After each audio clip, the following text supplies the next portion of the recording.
राकेश गोस्वामी जी, बबलू राव जी, शांति देवी जी, उपस्थित भाइयों, नौजवान दोस्तों और जो हमारा आवाज आप लोग के बीच आता हो दुकानदार भाइयों, आज पूरे देश में भारतीय कम्युनिस्ट पार्टी ने आह्वान किया है कि हर जगहों पर बुजुर्गों को सम्मान देना हमारा फर्ज है कि आज पूरे देश में हर जगह जिले के अंदर चौक चौराहे प्रखंड और सभी गली कस्बों में जहां भी संभव हो आज बाबा भीमराव अंबेडकर की जयंती मनाना चाहिए। चलिए, सौभाग्य है कि सरकार ने भी घोषणा कर दिया है कि सरकारी स्तर पर भी उनको मनाया जाना चाहिए। साथियों, आज इतनी दिन के बाद भी बाबा साहेब को हम लोग भुला नहीं सके और सबसे पहले तो हम लोग को ये सोचना चाहिए कि आखिर इनकी उम्र 126 वर्ष जन्म लिए हुआ उसके बावजूद भी बाबा साहेब को याद कर रहे हैं।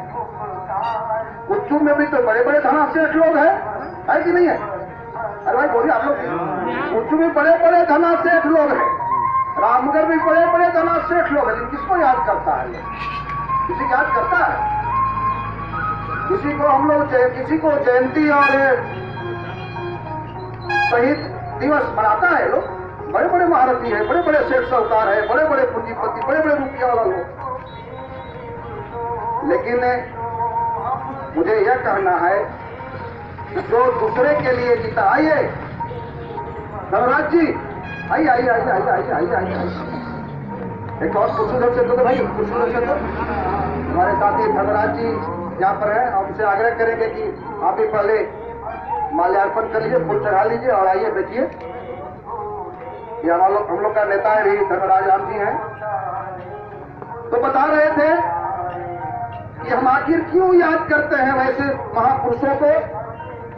बड़े बड़े उद्योगपति, बड़े बड़े पूंजीपति, बड़े बड़े लोग, पैसे वाले लोग, बड़े बड़े ताम झाम से चलने वाले लोग, लेकिन जो समाज के लिए जीता है, जो समाज के लिए मरता है, जो दूसरे के लिए जीता है और मरने के बाद भी उसका हड्डी काम आता है, जिंदगी भर पूरे देश को दिया ही, मरने के बाद भी दिया, उसी का नाम आज बाबा भीमराव अंबेडकर है। इनकी अध्यक्षता में जो संविधान जो बना, जो संविधान लिखा गया, दुनिया के अंदर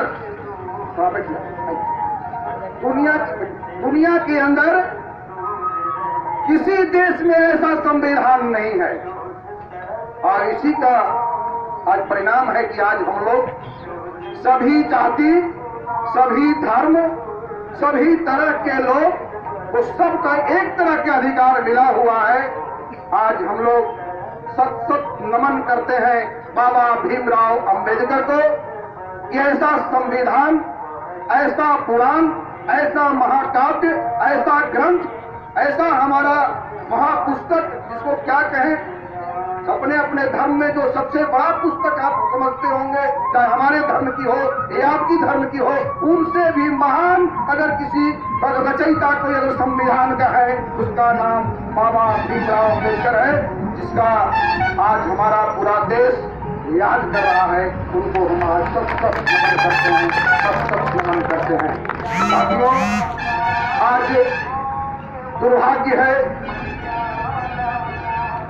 कितना परिश्रम से, कितना मेहनत से, कितने कुर्बानी देने के बाद जब हमारा देश आजाद हुआ और आजादी के बाद हमारा जो संविधान मिला, उस संविधान में जो अधिकार मिला है कि चाहे वो राष्ट्रपति हो या भंगी की संतान हो, सबको शिक्षा एक समान मिलनी चाहिए, सबको एक तरह की अधिकार मिलना चाहिए।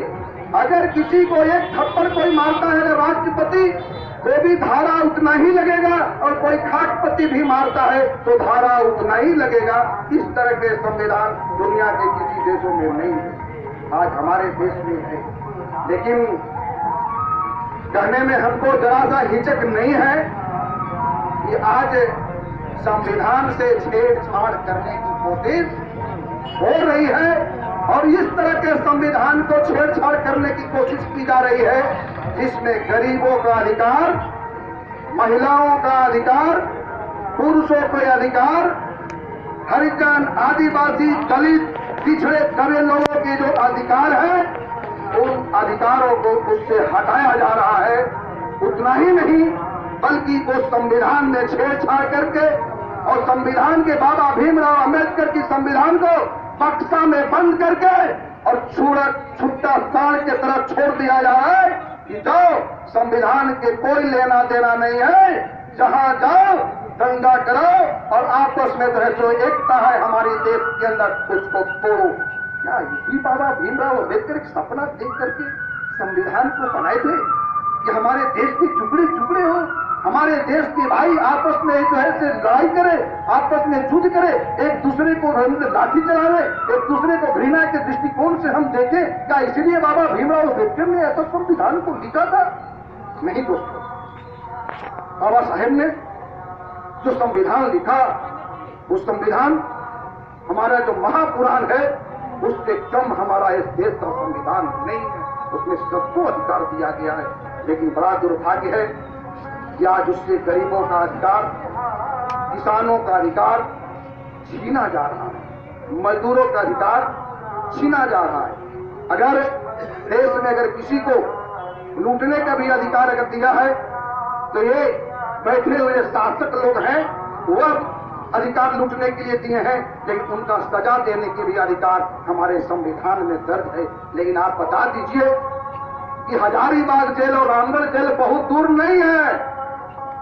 इस क्षेत्र के अंदर सबसे बड़े लुटेरे हो, इस क्षेत्र के अंदर सबसे बड़ा कोयला माफिया हो, इस क्षेत्र के अंदर सबसे जो 2 नंबर की धंधा करने वाले लोग हो, इस क्षेत्र के अंदर सबसे बड़े आपराधिक किस्म के लोग हो, इस क्षेत्र के अंदर सबसे बड़ा रंगदारी वसूलने वाले लोग हो, क्या वो जेल के सलाखों में है? नहीं, और रहेगा नहीं। हमको याद है कि जो रामचंद्र रुंगटा जिस क्षेत्र के अंदर सबसे बड़ा माफिया वह कश्मीर में था और उसके बदले जेल में एक गरीब गया हुआ था। कैसे संविधान को किनारे किया जा रहा है इससे महसूस किया जा सकता है। आज हिंदुस्तान के अंदर 1 नंबर और 2 नंबर की नागरिक की दर्जा दे करके लोगों को चिन्हित किया जा रहा है और जो आजादी की इतिहास